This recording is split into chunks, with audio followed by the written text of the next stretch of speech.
आपने मुझे यहाँ बुलाया और सुबह 3 बजे मीटिंग 3:15 बजे ख़त्म हुई है, अभी फिर मीटिंग है और मुझे पूरा यकीन है सारी असम्बली आशिक़े रसूल है और इमरान खान आज 4:30 बजे एक पॉलिसी बयान दे रहे हैं या 5 बजे।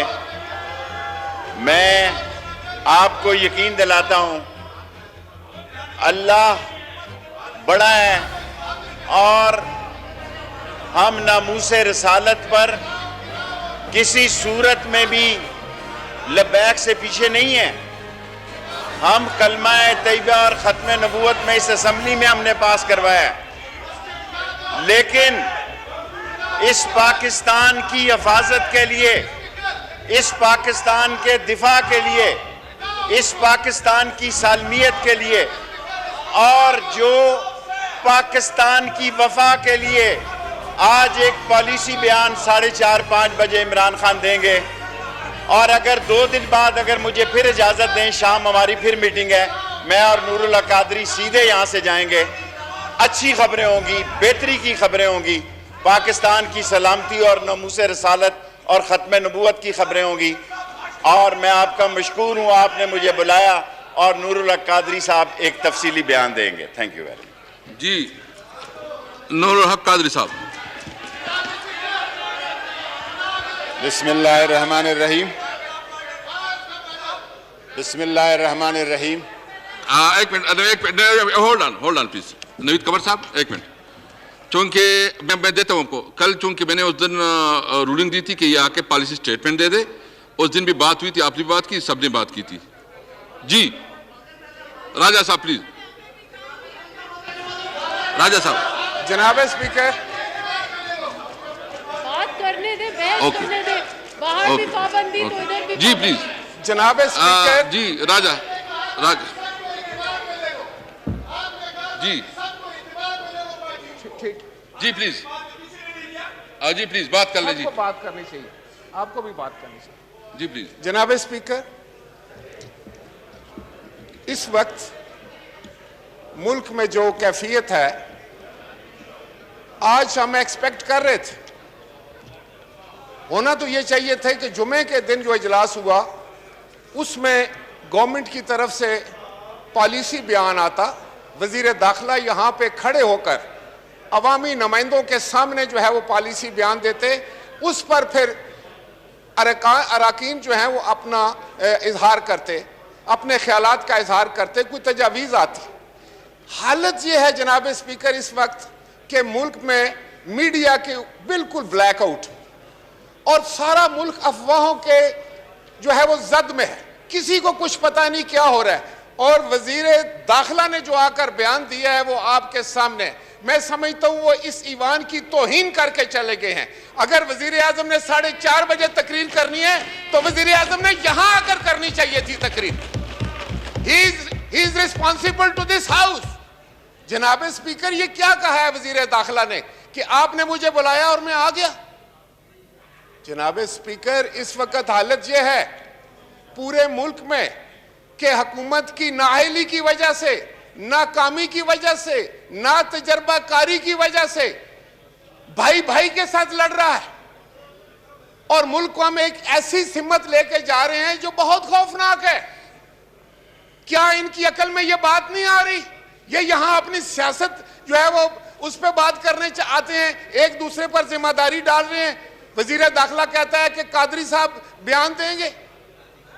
कमाल है। ये हम सब का मुल्क है और हम सब जो यहां बैठे हुए हैं, हम सब गुलामाने रसूल हैं, रसूल मकबूल सल्लल्लाहु अलैहि वसल्लम की अकीदतमंद बैठे हुए हैं। तो आप ये क्या कर रहे हैं? आपको मेरा ख्याल है समझ ही नहीं आ रही है कि ये कितना एहसास मामला है। इस वक्त जो कुछ मुल्क में हो रहा है, ये वजीर दाखिला के घर के सामने इस वक्त जो हो रहा है वो आप पता कराएं क्या हो रहा है। तो ये क्या होने जा रहा है इस मुल्क में? अगर हम सब गुलामाने रसूल हैं, अगर हुकूमत इतनी बड़ी दावेदार है, अगर आए दिन आप उधर खड़े होकर वजीर भी और वजीर आजम जो है वो रियासत मदीना की बात करते हैं, तो क्या रियासत मदीना में ऐसे होता है? क्या हुकूमत अपने होशो आस खो बैठी है? क्या इनका सब्र खत्म हो गया है? जनाब स्पीकर, मैं आपको बताना चाह रहा था, मैं कोई ये तारीफ नहीं करना चाहता अपनी। आपको याद है कि मैं वजीर आजम था तो डेनमार्क में खाके बने थे, तौहीन रसालत का एक मामला आया था। क्या हमने लोगों को गोलियां मारी थी? क्या हमने लोगों की लाशें गिराई थी? हमने उस वक्त यौम इश्क रसूल मनाया था और पूरी दुनिया पर वाज़िया कर दिया था कि रसूल मकबूल सल्लल्लाहु अलैहि वसल्लम की अजमत से बढ़कर, इज्जत से बढ़कर हमारे नजदीक कोई बड़ी बात, कोई और चीज नहीं हो सकती। लेकिन आप लोग जिस समत जा रहे हैं वो खतरनाक समत है। वो मेरे मुल्क के लिए और आपके मुल्क के लिए खतरनाक है। आप जो बो रहे हैं आपको भी काटना पड़ेगा और इस मुल्क को भी काटना पड़ेगा। हुकूमत वक्त का तो ये फरीजा होता है कि वो दिलों को जोड़े, और वो तो ऐसे हालात पैदा ही ना होने दे। आपने क्या एग्रीमेंट किया है कि आप ईवान में लेकर आए थे? किसने आपको इख्तियार दिया है कि आप एग्रीमेंट करें जाकर? अगर आपने कोई एग्रीमेंट किया जिसका मुझे नहीं पता, मीडिया पर वो नहीं आ रहा कि क्या एग्रीमेंट, हाउस के अंदर वो नहीं आ रहा क्या एग्रीमेंट, और आप एक रेजोल्यूशन लेकर आ जाते हैं कि हम सारे जो हैं वो गुलामाने रसूल हैं। बिल्कुल इसमें कोई शक नहीं। उस अजीम हस्ती के तगद्दुस पे हम सब कुर्बान हैं, आप भी, हम भी सब। लेकिन बतौर हुकूमत आप अपनी जिम्मेदारी में मुकम्मल फेल हो चुके। आपको पता ही नहीं कि आप क्या कर रहे हैं। आप कादरी साहब शरीफ आदमी हैं, उनके जिम्मे कोई चीज लगाना चाह रहे हैं। मेरे भी वो वजीर रहे हैं मजहबी अमूर के, मैं जानता हूं उनको बहुत अच्छे तरीके से। आप अपनी जिम्मेदारियों से मत भागे। आज वजीर आजम को यहां होना चाहिए था। आप वैसे तो टेलीविजन पे बैठ के बड़े लंबे लंबे बातें करते हैं। आपके जो आपने आगे तर्जमान रखे हुए हैं, गज गज उनकी जबानें। याद रखें, आप इस मुल्क के साथ दुश्मनी कर रहे हैं, नफरतें फैला रहे हैं। आप इस मुल्क में, आप इस मुल्क को तकसीम कर रहे हैं। आपने हमारा ये माशरा खत्म कर दिया, इसकी इक़्तिदार को खत्म कर दिया। आपने हर वो काम किया है जिसमें नफरत का इजहार हो। आपने हर काम वो किया है जिससे तज़ीक का इजहार हो। कोई एक दूसरे की इज्जत नहीं करते। आप रसूल मकबूल सल्लल्लाहु अलैहि वसल्लम के मामलात को आप इस तरह टैकल करेंगे? इस्लामी मुल्क में आप इस तरह बात करेंगे? कभी आप कहते हैं हम ये कर देंगे, कभी आप कहते हैं वो कर देंगे। लेकिन मैं आपको ये बताने जा रहा हूं जनाब स्पीकर, आपकी वसातत से, हुकूमत मुकम्मल तौर पर इसकी जिम्मेदार है। ये जितनी भी जो कुछ भी हो रहा है इस वक्त मुल्क में, क्या आपको पता है क्या हो रहा है? क्या मुझे पता है? क्या किसी और ऑनरेबल मेंबर को पता है? टेलीविजन पर हम कुछ चीज देख रहे हैं, अखबारात पर देख रहे हैं। कहां है आपके बड़े बड़े दावे कि आप मीडिया की आजादी पर यकीन रखने वाले लोग? आपसे ज्यादा फाशिस्ट हुकूमत तो आई नहीं है। Thank you. मैंने तो नहीं सुनी। जनाब स्पीकर, मैं आपकी वसातत से इनको ये बताने जा रहा हूं कि जो ये कर रहे हैं, they are playing with the fire. ये बड़ा एहसास मामला है, बड़ा सेंसिटिव मामला है, और आप जिम्मेदारी से जान नहीं छुड़ा सकते।